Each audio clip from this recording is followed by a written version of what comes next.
Hello everyone and welcome to the Bovington Tank Museum at Tankfest. My name is Marcus Boom and I've been invited to present my top 5 tanks. Let's get started.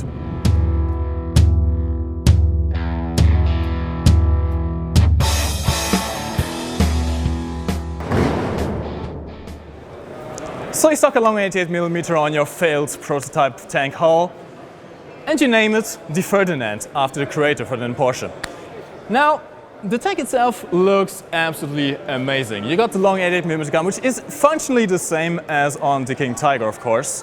You have massive armor, as you can see here, bolted on a 100mm plate on top of the already existing 100mm plate, giving you 200mm of armor on the hull. Plenty of armor on the casemate as well, as you can see some turret damage as well.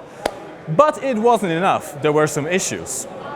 So, the Elephant came along. The Elephant brought an additional hull machine gun, it brought a cupola for the commander, it brought some Zimmer replace and just some general nice upgrades.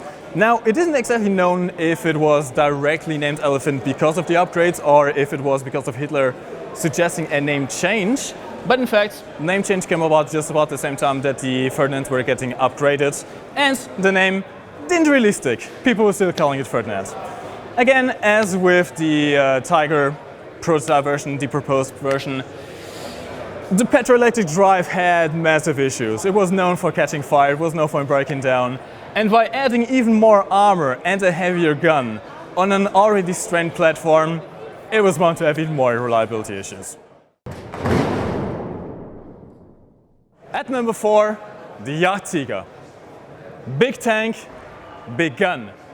I'm 1,90 m, I can barely reach this 128 Panzerabwehrkanone 44.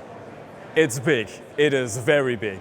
The tank itself is based on the hull of the King Tiger, fitted with a casemate turret, to fit the 128mm gun. This gun could engage targets of up to 3 kilometers. It was amazing. As you can see, very heavy armor, pretty much nothing can penetrate this thing from the front.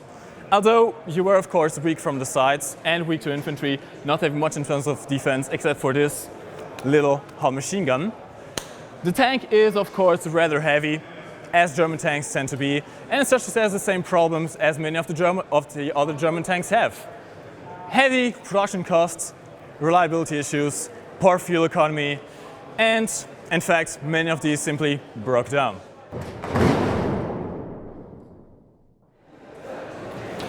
On my number 3, the Panzerkraftwagen 6 Ausführung B Königstiger. You know this tank, I know this tank, is absolutely amazing. Just look at it. Look at it. It's massive, it's big, it's heavy, it has a very thick gun. What is not there to love? Now, as you can see, we do have two different versions here. We have this one with the generally known as the Porsche turret. The Porsche turret was produced by both Porsche and Krupp to fit the long 88mm gun, L71.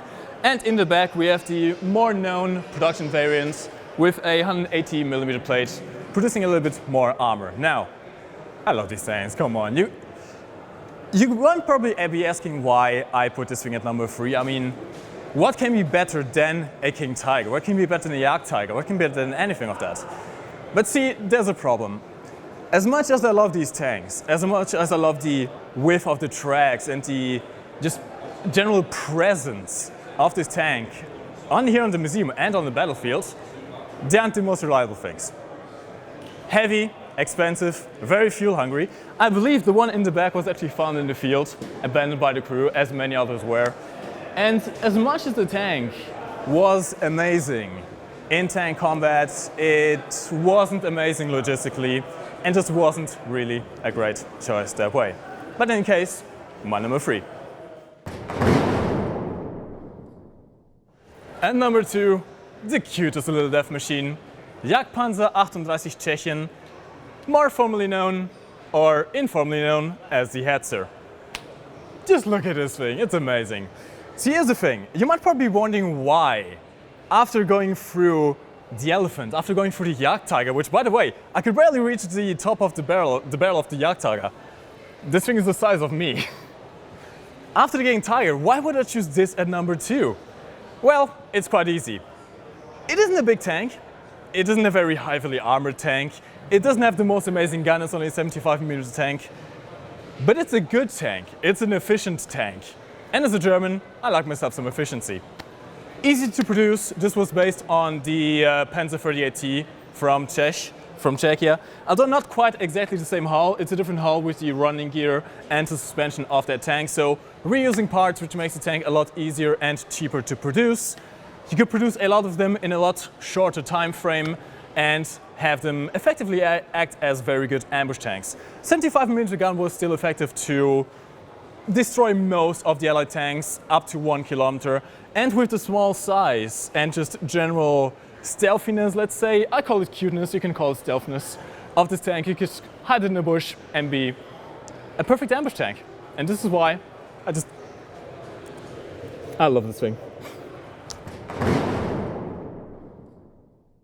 That's my number one, die Panzerkampfwagen 4. In this specific case, die Ausführung D. Now why on earth would I pick the Panzer IV as my top tank after having the Jagdtiger, the Königstiger, the Elephant? Well, it's quite simple. This baby right here was the workhorse of the German army in World War II. You have a 75mm gun capable of destroying pretty much most of everything you could face at that time.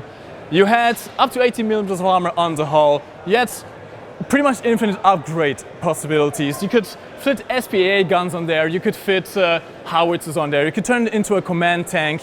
You could do a lot with this tank. It was reliable, it was cheap to produce, it was easy to mass produce, and most importantly, it was perfectly capable of doing the job it had to do.